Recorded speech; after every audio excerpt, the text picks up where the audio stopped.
Assalamualaikum warahmatullahi wabarakatuh. Pak Menteri yang saya hormati, Pak Wamen, juga seluruh jajaran Eselon 1, Eselon 2, para kanwil dan para kantah se-Indonesia.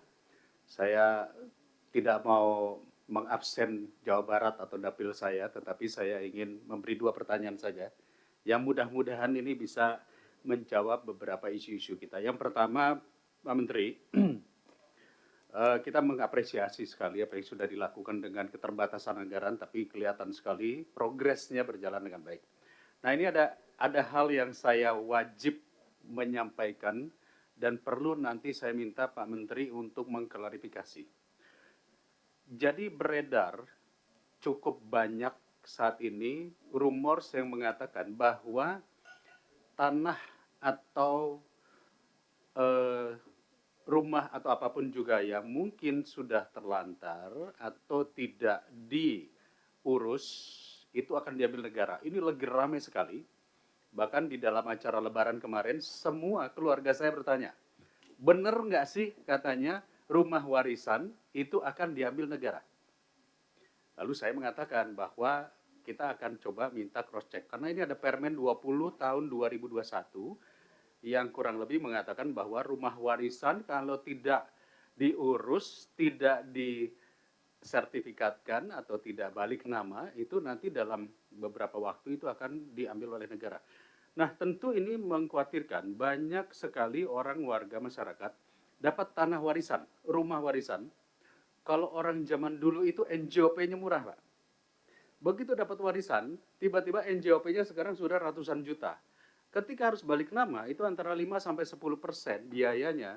Mungkin seseorang harus mengeluarkan bisa ratusan juta bahkan miliaran untuk tanah warisan. Bayangkan orang yang punya dapat tanah warisan di daerah Wijaya. Dulu orang tuanya mungkin puluhan tahun yang lalu belinya masih murah. Sekarang sudah puluhan miliar. Balik namanya itu pasti mahal sekali. Sehingga banyak yang tidak diurus atau mungkin ada orang yang ada di atas itu. Termasuk tanah-tanah yang tidak katakanlah tidak ditempati. Nah, pertanyaannya adalah banyak masyarakat ketakutan. Bahkan saya lihat di media sosial sudah mengatakan negara akan mengambil hak rakyat gara-gara tidak membayar. Nah, tolong Pak Menteri menjelaskan kepada publik juga, kepada kami juga, bagaimana sih sebetulnya tanah-tanah, terutama ini adalah tanah warisan, rumah warisan, lalu kemudian seberapa besar yang akan bisa diambil oleh negara. Satu contoh begini, saya sepakat kalau ada tanah yang mungkin luasannya ratusan hektar, ribuan hektar tidak diurus, diambil oleh negara, dimanfaatkan untuk kepentingan umum. Tapi kalau tanah cuma 200 meter persegi, 400 meter persegi yang banyak di daerah di kampung-kampung, warisan tidak diurus karena banyak warga juga tidak mau mungkin lupa membayar PBB. Kalau ini diambil, mungkin ini bisa jadi satu masalah. Oleh karena itu kami mohon penjelasan Pak Menteri sekaligus juga kepada masyarakat, batasannya seperti apa? Apa tanah iya cuma 100 meter persegi kemudian akan diambil juga oleh negara? Nah, itu kita minta penjelasan. Itu yang pertama. Yang kedua, Pak Menteri, kita beberapa waktu yang lalu, 3 bulan yang lalu di ruangan ini kita sudah mengatakan begitu banyak pengaduan dan Komisi 2 meminta ada yang namanya dashboard pengaduan dan laporan kepada pimpinan komisi dan Komisi 2. Alhamdulillah, Ibu Stafsus, Ibu Reska beserta tim sudah membuat dashboard dengan susah payah. Akhirnya dashboard itu ada. Namun saya ingin membuktikan. Saya minta izin sama Pak Menteri, bolehkah kami tampilkan dashboard laporan pengaduan-pengaduan masyarakat yang masuk ke Komisi 2 dan sejauh mana prosesnya sehingga kita bisa melihat. Tolong dari Asrot ditampilkan. Kalau saya tidak salah sudah ada sekitar 27 pengaduan yang sudah di follow up. Dan bentuknya seperti apa karena pimpinan ketua juga saya rasa belum pernah melihat ini. Biar kita lihat sama-sama apa yang sudah dilakukan Kementerian ATR beserta dengan Komisi 2. Silakan tolong ditampilkan.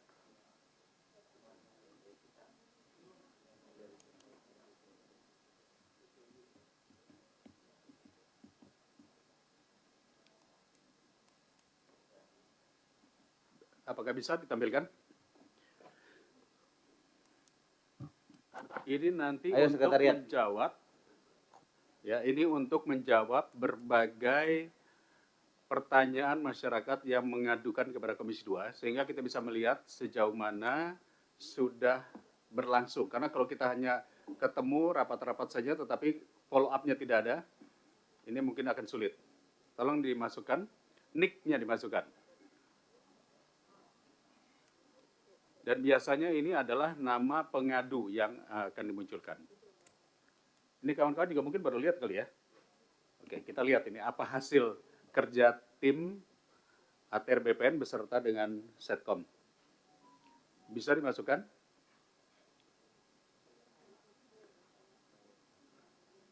Tolong jangan sampai seperti si rekap ya, nanti lama ini. Server down. Bagaimana? Bisa? Ya.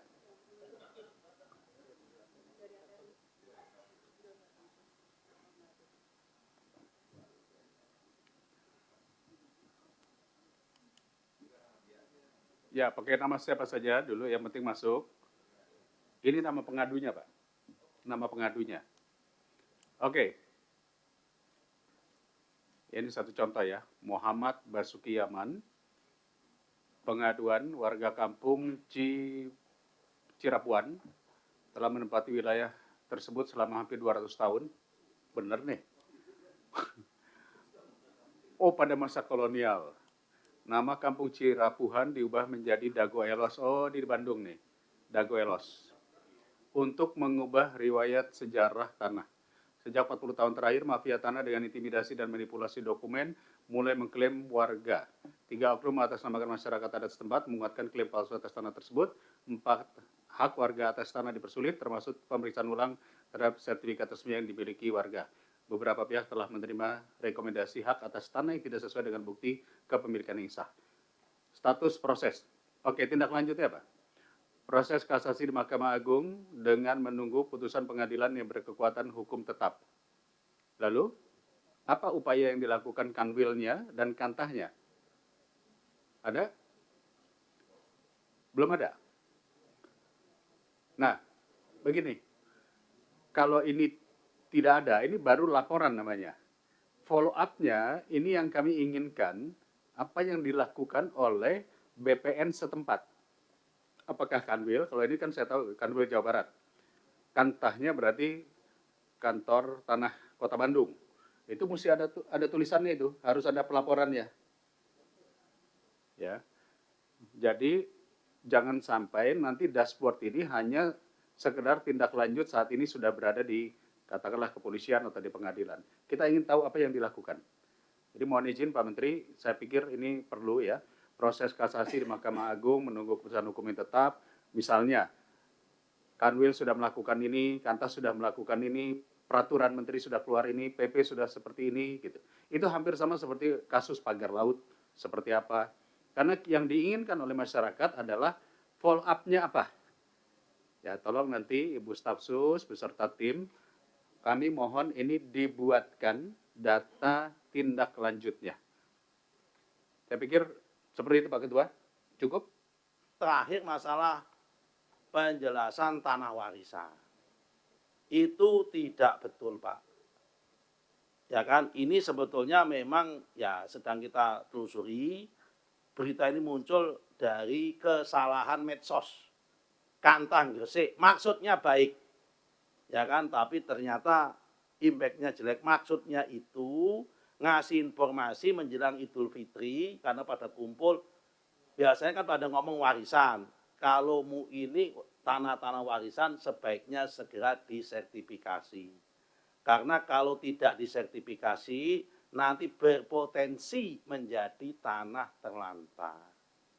Karena dalam PP 20, PP 21, PP 20 Pak ya? PP 20 tahun 2021 bunyinya begini Pak. Kami jelaskan Pak, tanah Bapak punya HGU atau HGB, sejak ditetapkan misal HGB ditetapkan tahun 2020. Selama 2 tahun ini Bapak nggak ngapa-ngapain. Nanem enggak, nyangkul enggak, nyentuh enggak, itu bisa berpotensi ditetapkan diusulkan menjadi tanah terlantar. Atau yang kedua, tanah ini HGB-nya atau HGU-nya sudah habis. Ya kan? Karena habis, ya kan? Karena habis sampai 2 tahun tidak mengajukan, itu berpotensi juga dijadikan tanah terlantar. Tapi kalau sifatnya SHM tidak bisa. Meskipun yang SHM-nya sudah wafat, sudah meninggal, tidak bisa ditetapkan terlantar karena sifatnya SHM. Yang bisa begitu hanya SHGB, sama SHGU. Kalau warisannya bentuknya SHM ya berarti nggak ada potensi seperti itu. Tinggal dihimbau kalau bisa jangan, kalau itu nggak diurus, nggak disertifikatkan, nanti diduduki orang, ya kan ada potensi orang lain menduduki, kemudian itu kesulitan mensertifikatkan. Itu aja Pak poin. Izin boleh mengelaborasi sedikit? Moga Pak. Dikit aja, karena ini penting. Karena banyak orang-orang tua yang tadi dapat warisan tuh dari orang yang lebih tua lagi. Ya zaman Belanda, zaman apa? Zaman tanah. Pertanyaannya tadi saya tertarik. Kalau sudah SHM tidak bisa dijadikan terlantar. Bisa. Nah, pertanyaan kedua adalah apakah harus balik nama? Karena balik nama itu biayanya tidak sedikit. Kalau nggak dibalik nama nggak bisa dibagi Pak. Bagaimana jika jadi warisan kalau gitu? Bagaimana caranya? Nggak bisa diapa-apakan juga. Ya kan, kecuali harus ada pertama penetapan waris. Ya kan? Dari penetapan waris kalau ditetapkan berapa, misal tanahnya bidangnya cuma 1. Kemudian anaknya dari pos 1 2, dari pos 3, pos 2 berapa begitu. Ya kan jadi repot Pak kalau nggak di itu Pak. Kalau nggak di inian. Tapi sebetulnya dia mau dibalik nama atau nggak dibalik nama itu haknya yang bersangkutan sebetulnya. Ya kan? Jadi misal tanah itu tidak dibalik nama, karena takut dijual. Ini tetap menjadi miliknya yang sudah wafat, ya sepanjang ada penetapan hak waris, ya nggak ada masalah. Ya dibalik nama pun nggak ada masalah. Nah, maksudnya yang itu cuma lebih nggak bisa klasik, dijual belikan. Ya. Kemudian karena itu masih atas nama orang lain, nggak bisa dijadikan hak tanggungan, gitu aja Pak. Ya baik. Jadi poinnya adalah supaya masyarakat ini tidak bingung. Adalah kalau kebetulan mereka tidak punya biaya untuk membalik nama. Karena biaya balik nama itu kan tidak mudah. Ya 5% dari NJOP, dari notaris dan lain-lain. BP. Itu biasanya antara 5% sampai 10% daripada NJOP. Nah, sementara NJOP kan sekarang udah gila-gilaan. BPATB 5% total. Ya kan? Notaris. Ya. Terus kemudian ada administrasi dan lain-lain. Kurang lebih 5 sampai 10%. Ya nggak nyampe lah. Nah, artinya kalaupun tidak dibalik nama, itu asal keluarganya paham semua, itu tidak apa-apa kan? Selama sudah SHM nggak ada masalah. Baik. Tapi kalau masih girik, itu bermasalah. Baik. Oke, terima kasih Pak Menteri. Ya, terima kasih.